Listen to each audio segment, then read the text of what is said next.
गुरु भक्ति योग।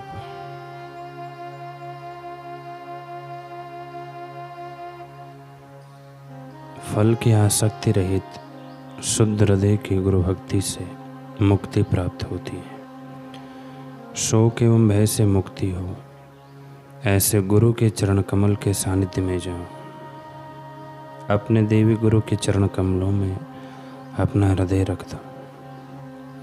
अपने गुरुद्वार को, गुरु आश्रम को साफ करके सजाने के काम में अपने हाथों को लगाओ। गुरु शिष्य के बीच जो संबंध है वह बहुत ही पवित्र है। जो गुरु की सेवा करता है वह समस्त गुणों को प्राप्त करता है। अपनी आँखों का उपयोग अपने दिव्य गुरु की छवि को निहारने में करो। अपने मस्तक का उपयोग सद्गुरु के पावन चरणों में झुकाने के लिए करो। हे मनुष्य, गुरु के चरण कमलों का आश्रय ले। काम, आसक्ति, अभिमान आदि को त्याग दे, क्योंकि ये गुरु सेवा में मुख्य विघ्न है।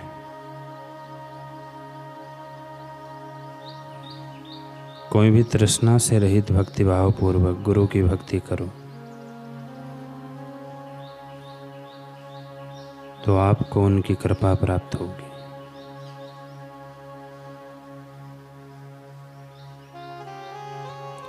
महाभारत में एक कथा आती है। भीष्म पितामह युधिष्ठिर को सुना रहे हैं कि हे राजन, किसी निर्जन वन में एक जितेंद्रीय महर्षि रहते थे।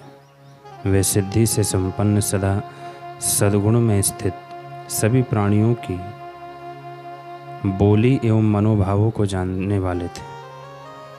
महर्षि के पास क्रूर स्वभाव वाले सिंह, भालू, चीते, बाघ आदि हाथी भी आते थे। वह हिंसक जानवर भी उन ऋषि के पास शिष्य की भांति बैठते थे।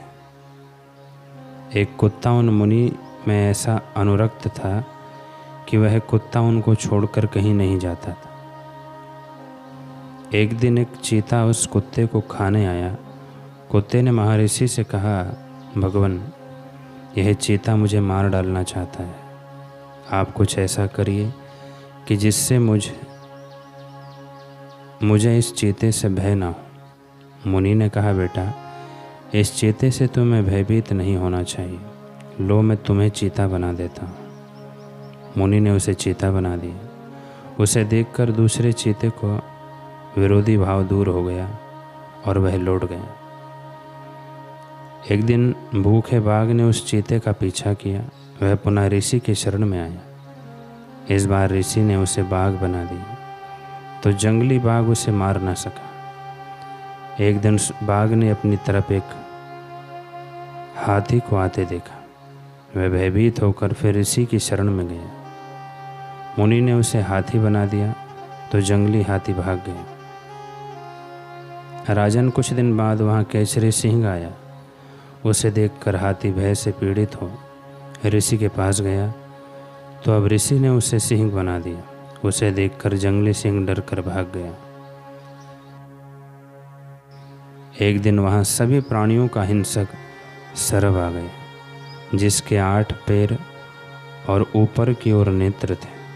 सर्प की आते देखकर सिंह भय से व्याकुल हो मुनि के पास गया। अब मुनि ने उसे सर्प बना दिया। जंगली सर्प उसे भयभीत होकर भाग गया। मुनि के पास सर्प सुख से रहने लगा। एक दिन उसने सोचा कि महर्षि के केवल कह देने मात्र से मैंने दुर्लभ सर्प का शरीर पा लिया है।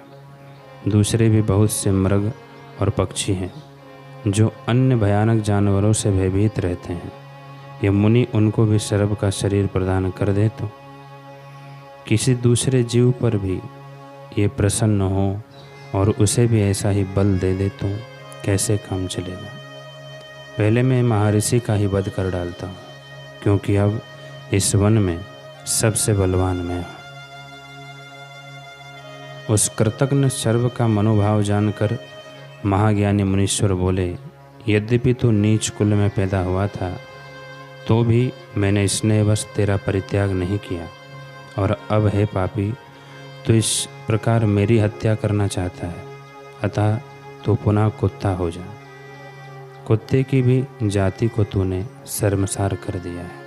महर्षि के श्राप देते ही वह मुनिद्रोही दुष्ट आत्मा नीच सर्प फिर कुत्ता बन गया। ऋषि ने हुंकार करके उस पापी को अपने तपोवन से निकाल दिया। उस कुत्ते की तरह कुछ लोग ऐसे ही होते हैं कि जो महापुरुष उनको ऊपर उठाते हैं, जिनकी कृपा से उनके जीवन में सुख शांति समृद्धि आती है, और जो उनके वास्तविक हितैषी होते हैं उन्हीं का बुरा सोचने और करने का जघन्य अपराध करते हैं। संत तो दयालु होते हैं, वे ऐसे पापियों के अनेक अपराध क्षमा कर देते हैं, परंतु नीच लोग अपनी दुष्टता नहीं छोड़ते हैं। कृतघ्न गुण चोर निंदक तथा वैरभाव रखने वाला व्यक्ति अपने विनाश का कारण बन जाता है, और वही गुरु में अहोभाव रखने वाले व्यक्ति की क्या दशा होती है वह भी सुनो। एक बार एक पूर्ण संत अपने एक प्रिय शिष्य के साथ अपने आश्रम के पास के वन क्षेत्र में भ्रमण कर रहे थे। तभी उन संत ने अपने आगे एक बहुत बड़े और विषैले सर्प को जाते देखा। देखकर अपने शिष्य से बोले, देखो कितना सुंदर प्राणी है, जाओ इसे पकड़ो, इसे जरा हम पास से देखेंगे, पकड़ कर लेकर आओ। गुरुदेव का आज्ञा सुनते ही शिष्य बिना तनिक भी डरे या घबराए उस सर्प पर कूद गया और उसे पकड़कर अपने गुरु के पास ले आया। अब वो सर्प इस सब से क्रोधित तो बहुत था, परंतु सामने एक संत को देखकर शांत ही रहा। संत ने कहा, ठीक है, अब इसे जाने दो। शिष्य ने सर्प को छोड़ दिया। संत ने कहा, पुत्र, तुम्हें उस सर्प से भय नहीं लगा? शिष्य बोला, आपके होते हुए मुझे भय क्यों लगे? आज्ञा आपकी थी तो भय कैसा? उत्तर सुनकर संत मुस्कुरा दिए। उस रात्रि जब सब आश्रम में सो रहे थे तो वही सर्प वहां आ गया और शिष्य के पास आकर उपकारा, जैसे बदला लेने आया हो। शिष्य की नींद खुल गई और सामने उसी सर्प को देखकर वह कुछ हैरान हुआ, परंतु बिना डरे उसने फिर से उसे पकड़ने का प्रयत्न किया, परंतु इस बार उस सर्प ने उसके हाथ पर काट लिया। अब पीड़ा में उसने अपने गुरुदेव का स्मरण किया और उसे कुछ भी नहीं हुआ, वह स्वस्थ ही रहा। अगली सुबह वह अपने गुरुदेव के सम्मुख हाजिर हुआ और रात्रि की बात कह सुनाई और बोला, देखिए गुरुदेव, मुझे उस विषैले सर्प के काटने से भी कुछ नहीं हुआ। शिष्य के शब्दों में तनिक अहंकार झलक रहा था। तभी संत ने अपना हाथ आगे कर दिखाया और बोले, देख ले भाई, तेरी जिम्मेदारी ली है तो कुछ जो हुआ यहाँ पर हुआ है। गुरु का हाथ जहर से नीला हो गया था। अब शिष्य अपने गुरु के आगे नतमस्तक हो गया। शिष्यों को